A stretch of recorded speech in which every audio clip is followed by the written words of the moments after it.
Hola y bienvenidos un día más al programa Zona Verde, el programa en el que hablamos, entre otras cosas, de agricultura y jardinería. La semana pasada hablamos del cultivo del vino y, para variar, hoy hablamos de jardinería, en concreto de xerojardinería. También hablaremos de unos ataques en concreto que realizan una especie vegetal muy habitual de los bosques tropicales de América.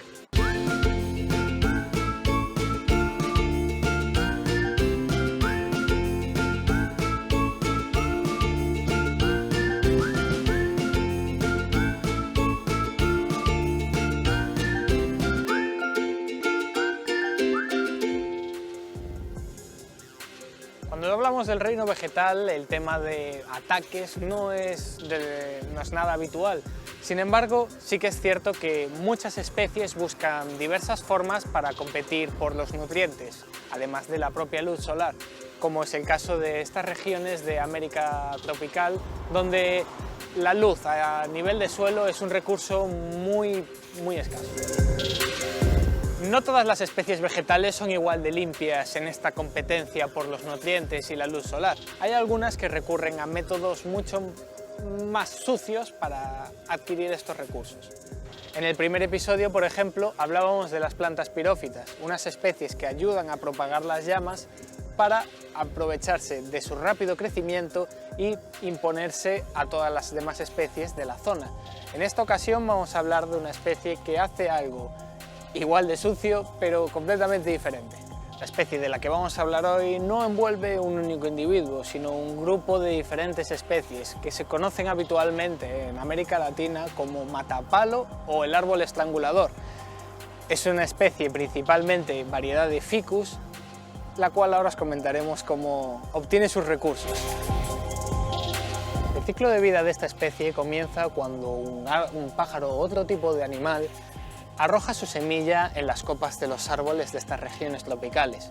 A continuación, la especie se empieza a desarrollar sin ningún tipo de problema, puesto que tiene un gran alcance a la luz solar, y comienza a desarrollarse el sistema radicular envolviendo al árbol anfitrión. Esto se conoce como una especie epífita, lo que quiere decir que en vez de desarrollarse a nivel de suelo, se desarrolla sobre la superficie de otro tipo de árbol. Estas especies epífitas normalmente no causan daño a la planta anfitrión, simplemente la usan como un sustento. Son, por ejemplo, el caso de las pilansias y algunas especies de orquídeas que crecen en la superficie de otras especies.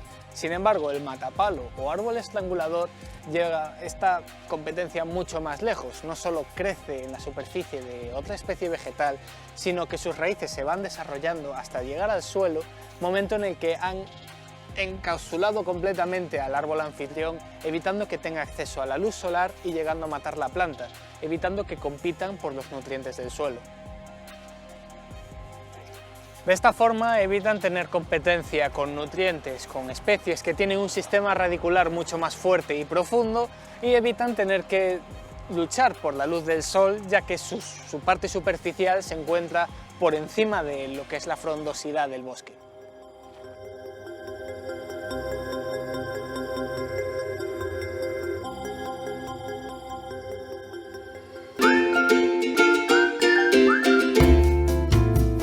Hoy estamos de vuelta en Viveros Alecrín. La semana pasada hablamos de agricultura y hoy toca volver a hablar un poco de jardinería. En concreto, como veis, estamos en un parterre de xerojardinería. Y para ello vamos a hablar con José, que nos va a contar un poco acerca de esta práctica. Hola, buenos días. Cuéntanos así un poquito, ¿qué es la xerojardinería? A ver, xerojardinería. Bueno, pues la xerojardinería, ya su nombre lo dice, xeros, que viene del griego, significa seco, y jardinería, pues jardinería seca. A secas. Exactamente. Lo que hace es que nuestro jardín sea más sostenible. Lo que vamos a buscar con la xerojardinería es hacer que nuestro jardín sea más rentable en el consumo de agua y sea más respetuoso con el medio ambiente. Estamos en una zona atlántica y en Galicia que podemos pensar que no hace falta practicar la xerojardinería, pero la verdad es que cada vez tenemos menos recursos hídricos y es más necesaria. No tan intensiva como en el sur de la península, pero sí podemos hacerle un guiño ya a la xerojardinería. En este caso, lo que tú decías, estamos en una zona de gramíneas que son muy compatibles con la xerojardinería, pero tenemos infinitas posibilidades en el tema de la xerojardinería. O sea que, sí. Las gramíneas en concreto también son muy buenas para los cultivos porque absorben el nitrógeno atmosférico y lo aportan al suelo, ¿no? Efectivamente, las gramíneas lo que hacen es condensar nitrógeno en suelo, tienen infinidad de ventajas y tienen algún pero, como todo. El pero más grande que tienen es que son levemente invasivas, o sea, es una planta que invade bastante. Y el segundo tema, aunque las variedades, la mayoría ya son híbridas, no son sin, son variedades ya estudiadas para jardinería, con lo cual tienen bastante solucionado el tema de las alergias, pero hemos de tener en cuenta que no dejan de ser gramíneas. El tema de las alergias lo tenemos bastante resuelto en casi todos los casos, por ejemplo el tema del Penisetum, que ahora está muy de moda, tanto el rubrum como el rojo, y no son tan alérgicos, pero bueno, hemos de tener presente que son gramíneas. Junto con las gramíneas tenemos infinidad de plantas que le podemos arrimar, como es todas las agaveáceas, todo lo que son ágaves, que también nos aguantan muy bien terrenos secos, y todo el tema de drácenas, de dracaenas o el tema de los formios también. El formio, que es una planta súper dura, nos aguanta igual el terreno enchargadísimo como seco de todo. Es una planta además que somos curiosamente los principales productores de Europa, en Galicia, de formio, y es una planta súper agradecida y muy bonita, y también, digamos, de hoja larga, tipo gramínea, y que nos combina muy bien. Entonces nos iría perfecto. Es decir, que con el tema de la xerojardinería, vamos con el tema del riego. El riego ha de ser por goteo, siempre que hablamos de xerojardinería, para aprovechar más los recursos hídricos. Si regamos por encima, lo primero, flaco favor le hacemos a la planta, porque sobre todo cuando hace calor le estamos haciendo un cambio de temperatura muy brusco, y lo segundo, que desperdiciamos un montón de agua, mientras que con el riego por goteo lo aprovechamos más. Ese goteo, al contrario de lo que piensa la gente, no ha de ser localizado, ha de ser un goteo integrado. ¿Por qué? Porque lo que buscamos es una capilaridad uniforme. Digamos que el goteo localizado queda relevado a los viveros. En el vivero ha de ser goteo localizado porque lo tenemos que desclavar o que sacar y llevarnos la planta. Es algo, digamos, efímero. Cuando la planta ya está implantada en el suelo, hemos de crear una capilaridad uniforme. ¿Por qué? Porque cometemos el error de poner riego localizado en plantas ya plantadas en el jardín, con lo que creamos un sistema radicular escaso, muy flaco. ¿Por qué? Porque la planta no se busca la vida. La planta tiene el agua en aquel punto en concreto, genera raíz ahí, por eso se nos caen los árboles y nos pasa. Si lo tienes todo en casa, ¿para qué vas a ir a buscarlo fuera? Exactamente. ¿Qué buscamos con el goteo? Pues líneas de goteo, los goteos van integrados a una cierta distancia, dependiendo de las necesidades, y lo que hacemos es una capilaridad uniforme en el terreno. Muy ligera de agua, para que sea xerojardinería, pero uniforme, para que las raíces se extiendan y el sistema radicular sea bueno. Claro, para que profundicen un poco en el suelo y no quede toda la raíz en la superficie. Exactamente. Bueno, y aparte de estas magníficas especies que nos has comentado aquí, ¿hay alguna otra que podríamos aplicar? Le podemos hacer un guiño al arbolado. Tenemos, o sea, la xerojardinería siempre, digamos, que tiene categorías, dependiendo de la zona de España o de la zona del mundo, donde sea. Hay zonas en las que no es factible tener ya no es factible, exactamente. Que ya no es factible tener ningún tipo de arbolado o escasamente. Bueno, podríamos recurrir a palmeras y a cosas así. Pero dentro de la xerojardinería nos engloba, ¿qué árboles nos englobaría? Todo lo que no sean frondosas, pues podemos tener un cercis, podemos tener acacias, lo que son las albicias julibrisín, todo este tipo de arbolado que nos encajaría perfectamente en xerojardinería. Plantas, aparte de las gramíneas, todo tipo de vivaces. Las vivaces son plantas que tienen flor. Con las gramíneas podemos hacer también combinación de colores, pero nos faltaría la flor, que es tan deseada y codiciada en los jardines. Entonces, todo tipo de vivaces, aquilegias, margaritas tipo euriops, felicias, todo ese tipo de planta vivaz que la hay en alta montaña, podría hacernos un guiño a la xerojardinería. El otro día hablasteis de aromáticas, muchas aromáticas. Vosotros estáis hartos de ver lavanda en el bosque y en el monte. En el monte nadie la riega.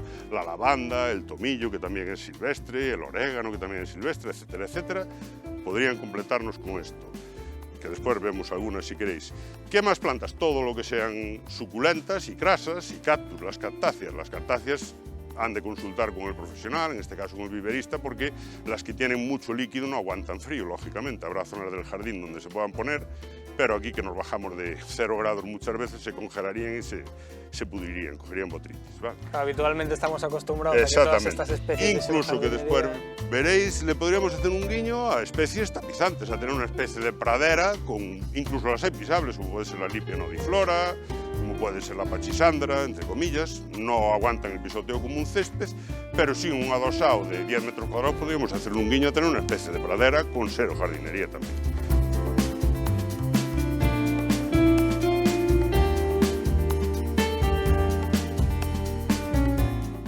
hablamos de plantas de bajos recursos hídricos, es muy difícil no pensar en los cactus y en las suculentas, por ejemplo, ¿no? Sí, en todo, en lo que son plantas crasas, por decirlo de alguna manera. Sí, claro, por supuesto. Estos serían las plantas xerófilas por excelencia.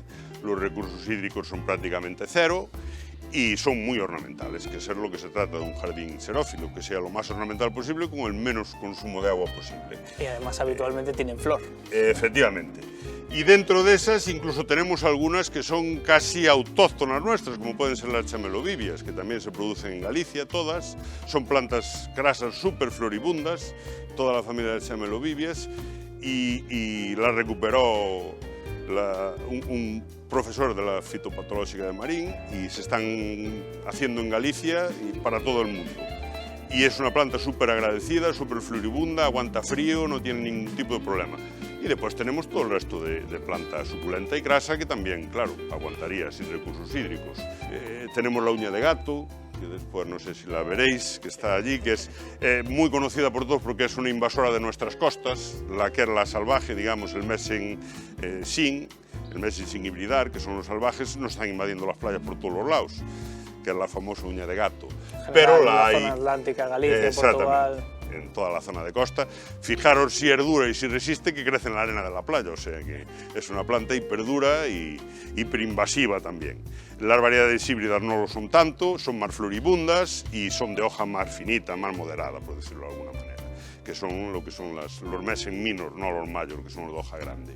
Y después los Sempervivum, que también se dan en estado salvaje, que los hay variedades y los sedum, un montón de ellos, y súper bonitos, súper ornamentales, y el recurso hídrico sí que es prácticamente cero, en este caso.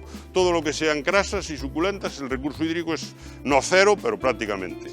Una vez que están arraigadas, vivirían con las pocas veces que le llueva, como lo hacen en el desierto, etcétera, etcétera.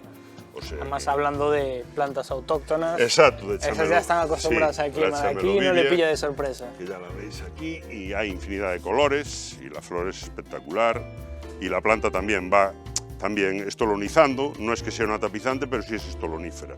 Va generando estolones y va creciendo a lo ancho a un paso razonablemente ágil. O sea que... No crece mucho de alto, pero sí que... Exactamente. Sí, la altura está casi en lo máximo. Va a hacer algún estolón más alto porque cabalga uno encima del otro, pero la altura no excede de los 10-12 centímetros. Lo que nos va es a expandir. Bueno, pues ya que hablamos de especies autóctonas, seguro que hay muchas más que se pueden utilizar en xerojardinería, Uy, ¿no?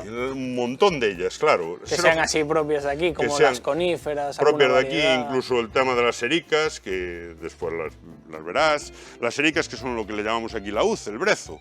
Lo que pasa es que hay variedades híbridas también. Siempre que os hablo de híbrido, no os hablo de transgénico. Híbrido es el cruce de varias razas puras y se coge lo mejor genéticamente de cada una y se cruza. Es como cuando nosotros nos cruzamos unos con otros, cogemos características unos de otros, pero no es un transgénico. Entonces, cuando hablamos de híbridos, en I+D, en los obtentores de variedades, lo que hacen es que la planta sea más floribunda, más vistosa, más bonita. Pues tenemos infinidad de variedades de brezo y de erica y de cayuna, que son mansas, no es como la uz que crece muy alta, son más bajitas y hacen jardines espectaculares también, muy bonitos de colorido, y los recursos hídricos son prácticamente nulos también. Y junto con esto, pues infinidad de, no sé, como un montón de plantas que hay en la naturaleza que vosotros veis en el bosque que no tienen recursos hídricos. Pues todo lo que es el tema de los citisus, lo que son las chestas vulgarmente, que aunque no lo creáis, los hay de colores naranja, de flor, los hay de colores rojos, hay variedades híbridas Estamos acostumbrados al amarillo, no al amarillo y al blanco, depende, pero los hay en naranja, los hay en fucsia, los hay en rojo, los hay en bueno, en amarillo ya es típico, en rojo, perdón, etcétera, etcétera. ¿Qué no englobaríamos de lo autóctono nuestro en la xerojardinería de ninguna manera? Pues todo lo que es la planta acidófila, claro que es muy nuestra, como son azaleas, camelias, rododendros, helechos, ese tipo de plantas sí que los recursos hídricos son altos, aunque es muy nuestra. Pero todo lo demás que veis en el bosque, que puede ser bonito, la jara, el famoso cistus, que es la jara, que también cuando hablan de jara y sedal, que es la planta, la litodora, que es una planta azul muy bonita, tapizante, que estáis hartos de ver en el monte, es una planta espectacular para ser jardinería. Aquí no se consumen porque se ve en el bosque, pero en otros sitios de España es una planta súper codiciada. Sí, no, normalmente cuando ya lo tenemos nosotros en forma natural... Hay plantas que las para muestra el Arbutus unedo.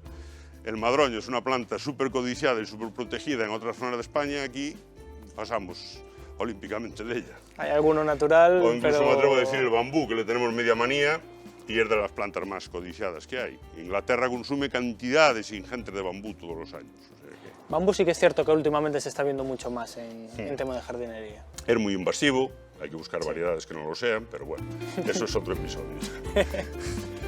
Pues nada, hasta aquí hemos hablado sobre xerojardinería y ahora ya solo falta pensar algunas especies que se adapten a estos bajos recursos hídricos para diseñar nuestro propio espacio en nuestro jardín. Nos vemos la próxima semana.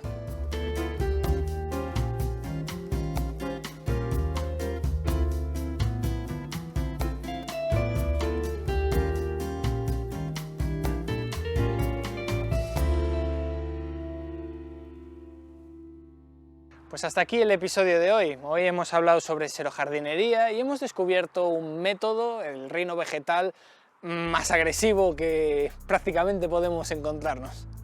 Nos vemos en el próximo episodio de Zona Verde.